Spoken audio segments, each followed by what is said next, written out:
Changing a country isn't easy, but change is inevitable.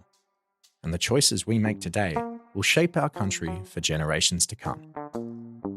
That's why we've published our first book from Australia Institute Press. What's the Big Idea offers 32 ideas for a better Australia, from leading thinkers such as Bob Brown, Sally McManus, Dr Emma Shortis, and Professor Brian Schmidt. The essays are a roadmap and a reminder that the solutions exist. Australia just needs the courage to implement them. Visit australiainstitute.org.au or follow the link in the show notes to order your copy of What's the Big Idea today. After America is made on the lands of the Kure Wurrung, Ngunnawal and Ngambri peoples. We acknowledge that they and their ancestors have cared for the lands, rivers and sea, and all living creatures for thousands of generations. We pay our respects to elders past and present and acknowledge that sovereignty was never ceded.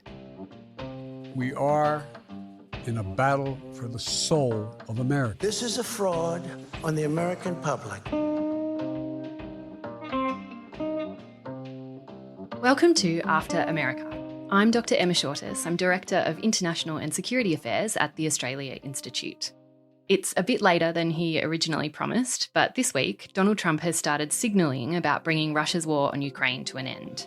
I know President Trump spoke to Vladimir Putin last week, and in it, Vladimir Putin expressed his interest in peace. President Putin wants to have peace now, and that's good. And he didn't want to have peace with Biden. But what would the end of this war look like?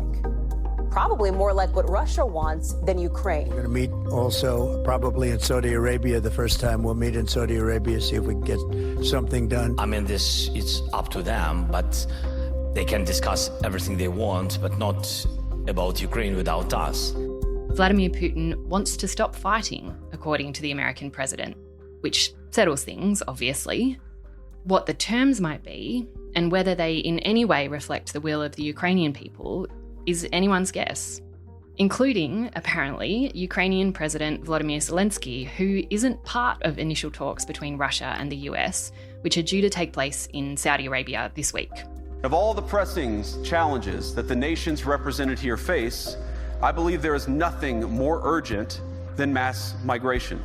In Britain and across Europe, free speech, I fear, is in retreat.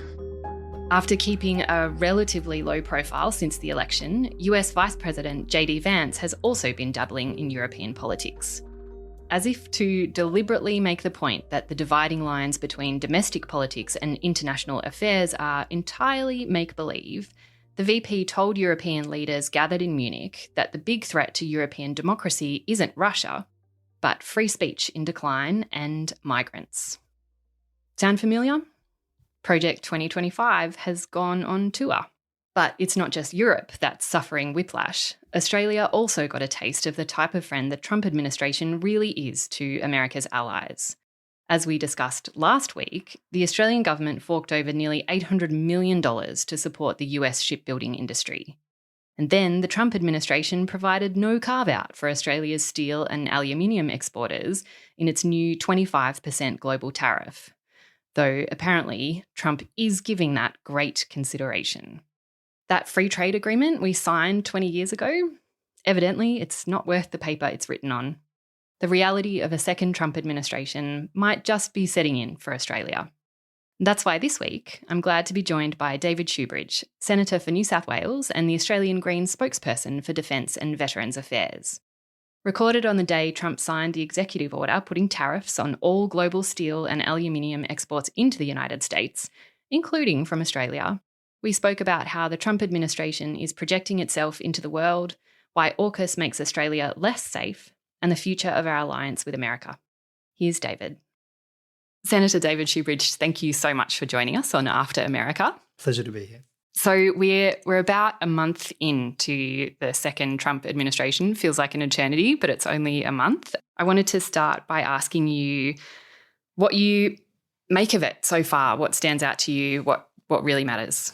Well, I think the first response you have is it's been chaotic, like we kind of expected it would be chaotic.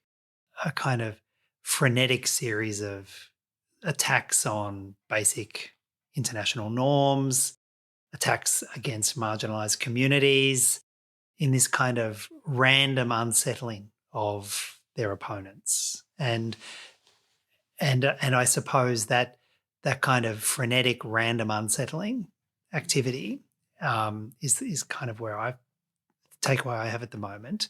The idea that every day there could be a new chaotic attack on something that's incredibly important, whether it's US aid, whether it's, I was hoping an international consensus against ethnic cleansing, that sort of random frenetic activity to keep his opponents wrong-footed and create space, to progress his agenda. It feels longer than 4 weeks. It is, I think, 4 and a bit weeks. So it feels every bit of that. It does, doesn't it? And you're right that it keeps happening. But if we try and, I guess, separate out the noise a little bit, you've been focused on the US for a while and the alliance in particular. Do you think what Trump is doing or what he's trying to do is radically different than before? How does it fit into the kind of broader sweep of the history of the US's role in the world? Tearing down a pretense of supporting a rules-based international order, I think, is one of the big changes we've seen. Often the rhetoric in Australia about why it is we go boots and all into ANZUS and the US alliance is this idea that the US is this essential bulwark for an international rules-based order, and that's why we're signing on to it. It's not about raw power. It's not about access to weapons. It's not about being on the winning side. It's about this high and principled international rules-based order. And, Trump has just literally ripped that carpet from under them. We can talk all we want about values. Values are important. But you can't shoot values. You can't shoot flags, and you can't shoot strong speeches. There is no replacement for hard power. As much as we may not want to like the world we live in some cases, there's nothing like hard power. And the question is how particularly Labor and the Coalition respond to that. At the moment, there's a kind of ongoing pretense that the United States is some indispensable source of authority for a rules-based international order, and that is looking more threadbare by the day, to, awkwardly extend my carpet metaphor. And how Australia responds to that. Are we going to respond to that by saying, well, actually, it was never about that. It was always about realpolitik. It was always about being with the most aggressive and powerful military force on the planet, and we think we get some ancillary benefits from that. That question is going to really, I think, come to the fore pretty soon, and that's probably the biggest change that I see with Trump. A lot of the core policies about US power and hegemony, there's a lot of continuity on that, but the rhetoric, the social media spin, that's changed. It has, but I mean, at least in the last few weeks and today, especially as we're recording, the response of the Australian government and the opposition has been pretty standard in terms of, how we approach the alliance. I've had quite an example of that today. So I wanted to ask you what you do make of the response so far and whether you think that change that you're talking about will come from some kind of internal realisation or whether it'll be forced from the outside.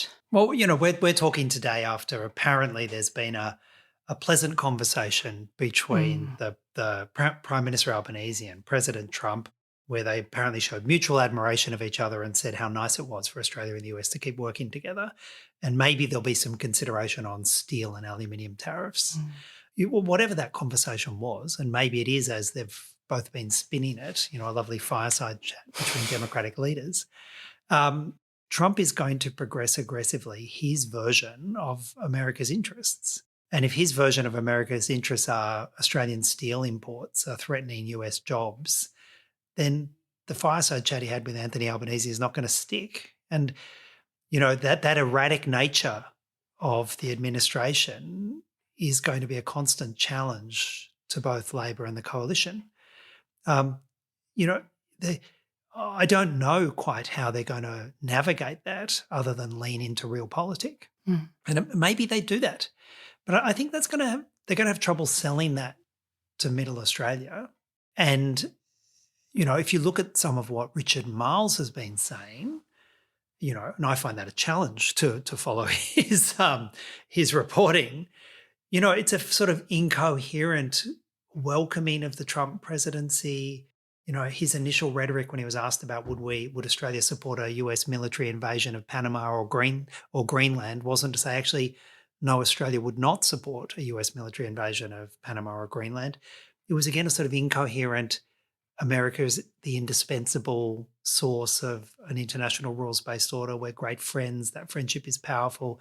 That friendship, will continue regardless of who's in the White House.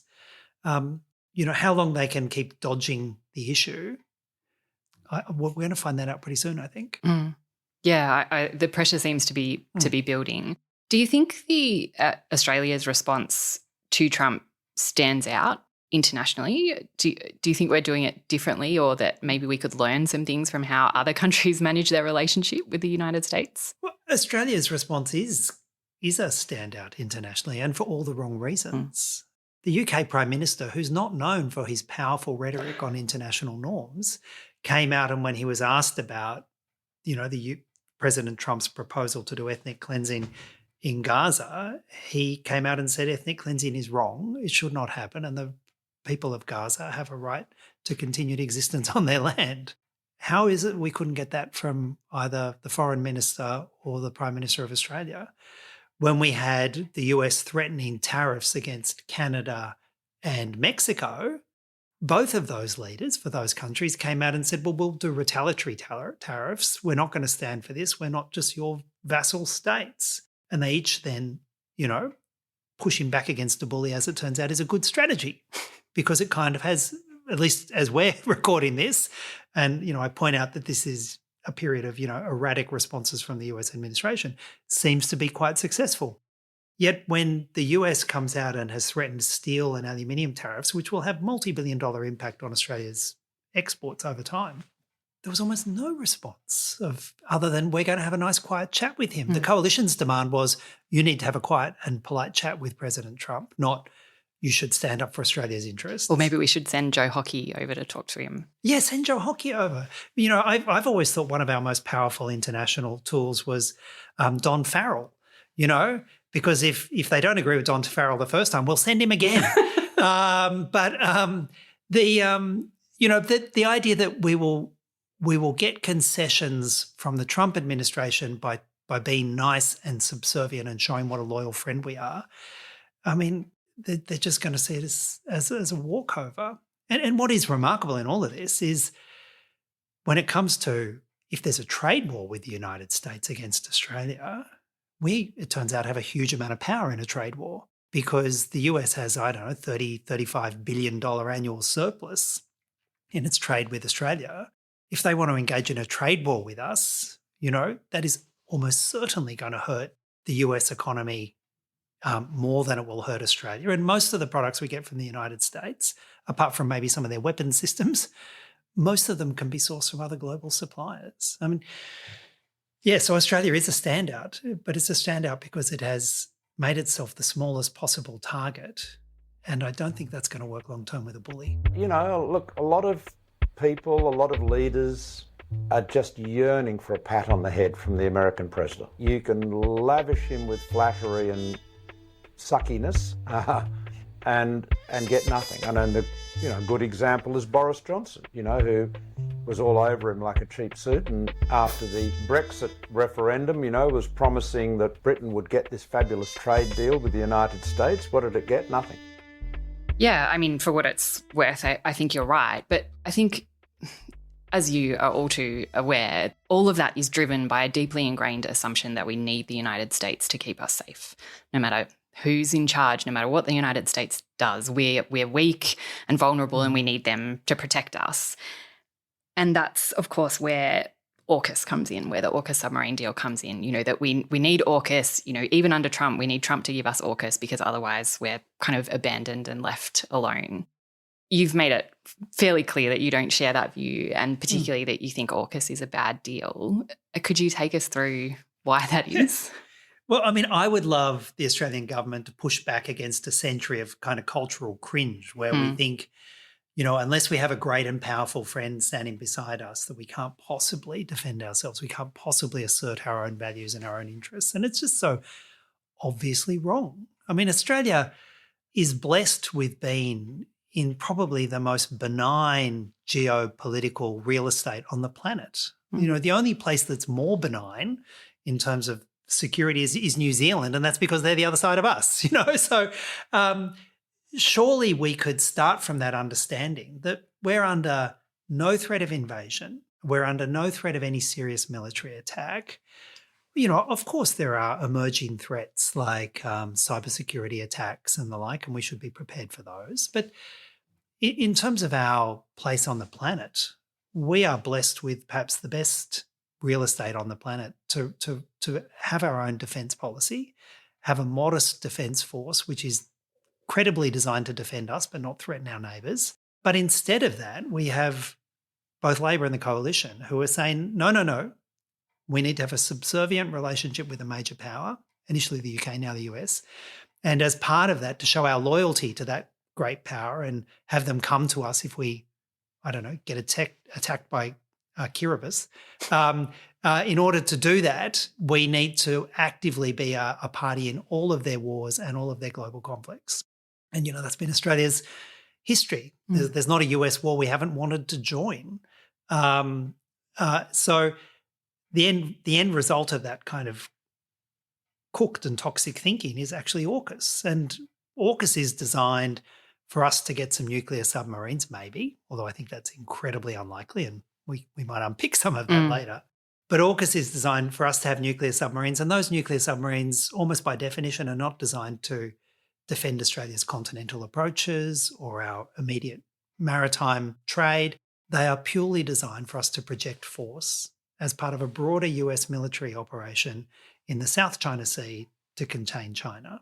And so far from that actually defending Australia, all that is doing is dragging us into a potential US conflict with China in, we keep getting told that they're planning on a 5 or 10 year horizon for that conflict.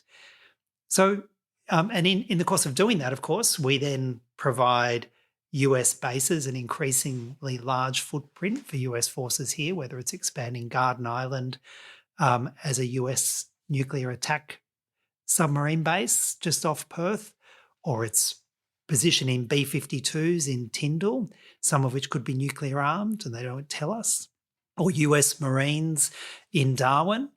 And by doing that, we actually make ourselves a target in a conflict. So, yes, I think the idea that AUKUS is about our security is utterly false. Well, it's about our security, but not in a positive way. It's about making us less safe at crippling expense and literally putting our hand up and inviting ourselves to the next illegal US war. And from the responses we've got so far from both the opposition and the government, it seems that they would be happy to join any illegal war that Trump wants to engage in. And so, yes, for those reasons, we have been urging a reconsideration of AUKUS and pulling out of AUKUS. And the good news is, I suppose, from a political point of view, that the support for AUKUS, if you look at the polling that's happened since it was first announced in 2021, has literally evaporated. The bulk of the Australian public think it's a bad deal, and they're right. Do you think it will fail? Well, pillar one, the nuclear submarine pillar, any credible review of the evidence says that must fail. We have put our hand up to join with the United Kingdom and the US in building a speculative class of nuclear submarines starting in 2040 or 2045. And we're in the process of shelling out billions of dollars to the US to support their submarine industry, not for Australian jobs, but for US jobs. I think we just handed over $800 million as a down payment. Sure did. The first tribute payment for that. We've committed to hand over $3 billion Australian dollars to the UK's nuclear industry. I think the bulk of that is going to go to those poor struggling types in Rolls-Royce. And we're actually at this moment investing in 2 nuclear submarine industries that are struggling, to say the least. I mean, the UK one is in such disarray that their audit office keeps writing reports and saying how it's in crisis, it won't produce enough even for the UK's capacity. So we're literally investing in the sick man of Europe in the UK nuclear industry. So that's probably money we'll never see again, for submarines we'll never get. But from a US point of view, you don't have to take my word for it. The US's own Congressional Research Service, which is a bunch of incredibly dedicated professionals who have been reviewing, for example, the US Navy for decades and decades, they point out that even with all the money Australia's pouring into the US industrial base, the US is nowhere near producing enough nuclear submarines for itself. In order to produce any kind of surplus nuclear submarines for Australia as the first part of Pillar 1, the submarine pillar, I think they have to be churning out about 2 or 2.2 submarines a year between now and the mid-2030s, and they're currently struggling to produce 1.2. And that's probably going to get worse, not better, for reasons that we could spend ages talking about, but I won't. And so we're going to get, AUKUS says in the sort of 2033, 2034, the US is meant to hand over a couple of second-hand Virginia-class submarines for us to start our nuclear submarine force. And at that time, they're going to have nowhere near enough for their own purposes.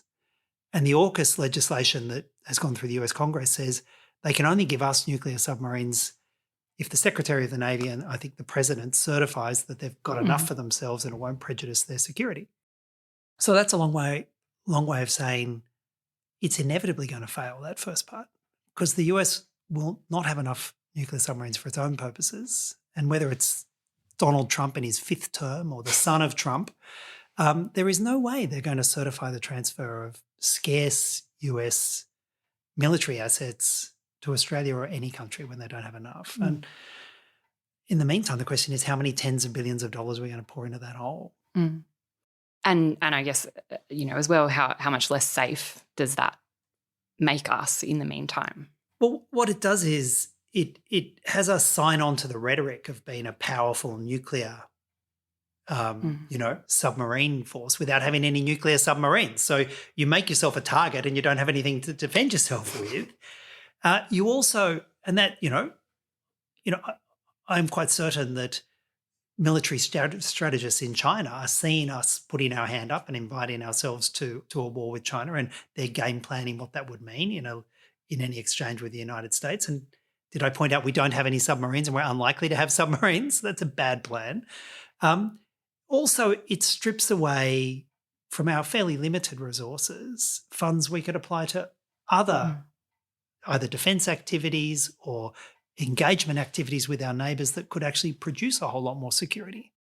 One of the other issues that obviously progressive parties, and my party has a peace and non-violence core to it, has to confront is, well, what does it look like? What would a defence force look like if we decoupled ourselves from the United States and our traditional weapons suppliers, whether it's, the UK or the US? And that almost certainly means having some kind of sovereign production capacity. And if you have a look at the way war is developing, some of those elements, missiles and drones and submersibles and the like, they need to be produced on scale and be available to defend yourself. And so, I think that is that's one of those questions. What would a sovereign defence capacity look like? Obviously, we think of defence in a far more sort of layered approach than just weapons and weaponry and defence forces. It's our diplomacy, it's safe climate, it's person-to-person connections, it's about being seen to be a friend rather than a foe. It's all of that. But at some point there is a role for a defence industry and obviously a credible defence force, and one that is designed to defend Australia rather than threaten our neighbours. And I suppose articulating that over time is, I think, going to be one of the important responses we have when they say, well, if not AUKUS, then what? I think, David, that probably leads me to my last question, and you've kind of got there, but because that is a very different way of thinking about security than we do now.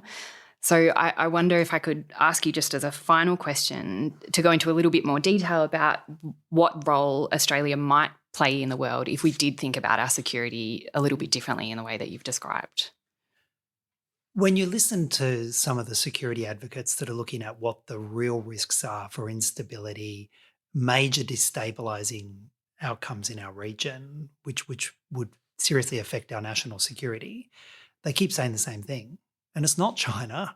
It is climate change and the destabilising impacts on regimes and widespread population movements that would come about through significant climate change, literally destabilising regimes. They don't say them, but, Indonesia, Papua New Guinea, Pacific regimes, they all face potentially incredible instability as a result of climate change. And you can't respond to that with nuclear submarines or F-35 fighter jets.